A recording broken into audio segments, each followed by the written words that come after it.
তো গাইস আমি আজকে এসেছি আমার বড়দি বাড়ি, আর আমার বড়দি আমার জন্য করেছে লুচি, আর এটা হচ্ছে কিসের আলু আলু দিয়ে, আর কিসের তরকারি একটু আপনি বলে দিন। এখানে আছে আলু আছে, আছে হচ্ছে ডাল। ইনি হচ্ছেন আমার ভাগ্নি, এই যে আমার ভাগ্নি সায়নী, আমার ভাগ্নির শিক্ষিকা ম্যাডাম। থাক থাক থাক।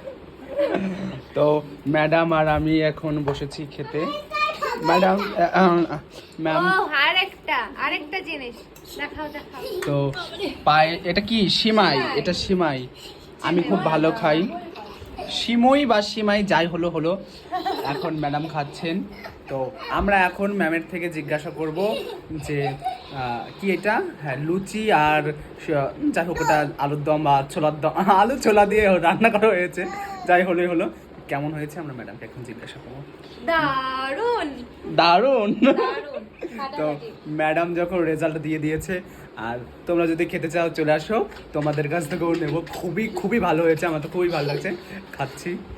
আর আর দিদির কি? বাড়িতে আমি আজ পর্যন্ত পড়াতে এসে যে কদিন খেয়েছি, যা খেয়েছি, দিদি সত্যি খুব ভালো রান্না করে, আমার খুব পছন্দ হয় খাবারগুলো। কিন্তু আমার পছন্দ হয় না। এত ডায়লগ দিস না, এত ডায়লগ দিস না। আচ্ছা ঠিক আছে, টাটা। ভালোবেসে দেয় তো।